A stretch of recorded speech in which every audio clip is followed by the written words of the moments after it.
Since the dawn of the Industrial Revolution, the landscape of agriculture has transformed.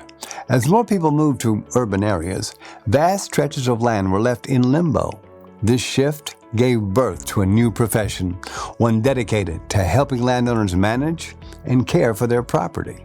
30% of the farmland in the country is owned by absentee, non-operating farm owners. And those people need expertise in representing them and reaching their goals in operating a farm. The profession of farm management really connects that landowner with the farm operator in bringing them to a connection and often common goals of maximizing crop production, boots on the ground relationship.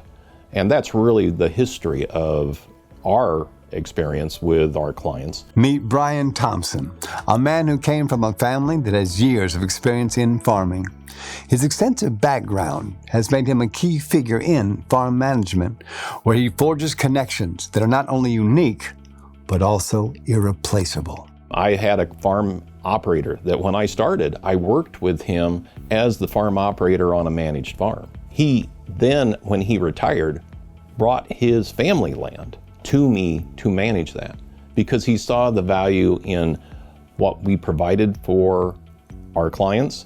And he also saw the opportunity for his family to maintain the land because they didn't have the expertise.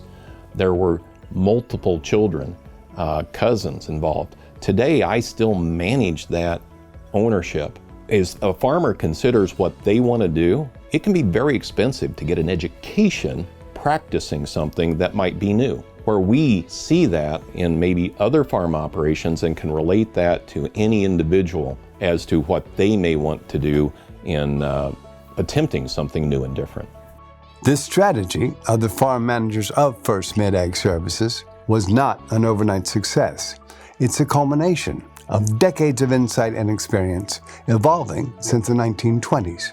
In the late 90s, there was a kind of a phenomenon that happened where something called the corn rootworm came out, and it was moving from corn to soybean fields, which would naturally be a way of breaking the cycle, and it was going and laying eggs in soybean fields, so it was there next year. And we actually went out and did tons of research with the University of Illinois to find ways to mitigate this and figure out whether or not we need to spray more fields.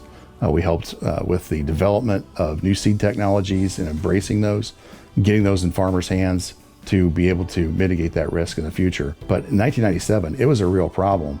And at that point, we were beginning to be worried about whether or not there would be sustainable amounts of grain to be able to be produced.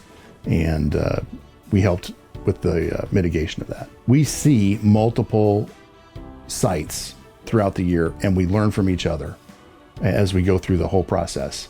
With over 280,000 acres under management, we are on site, observing, taking data, doing research with our farm operators to understand what is going on and the fastest way to try to mitigate the problem. So we're certainly exposed to a lot of obviously different issues, but also a lot of different solutions as well. And so if something works well on one farm that we manage, we can oftentimes make a recommendation to apply that on other situations to improve, someone else's farm. And so we're exposed to a lot of different farming practices that can be applied, in multiple applications. So we'll spread the word through social media, whether it's our Twitter account or a Facebook account, to get the word out to others about certain things that we're seeing. We'll talk about farmland values, when auctions are occurring, what's happening, and allow people to be educated through those resources to help others understand what's going on. With years of success and a foundation of integrity, First Mid Ag Services is committed to giving back, making sure that they can reach more people now and for generations to come. Well, our company is very fortunate because a lot of times people that own farmland are very generous people. And sometimes they don't have any children to leave a farm to.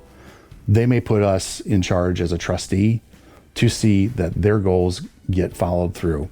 And we get the great opportunity of helping a number of charities, whether it's St. Jude, whether it's the American Cancer Society, whether it's the local Midwest Food Bank that we work with.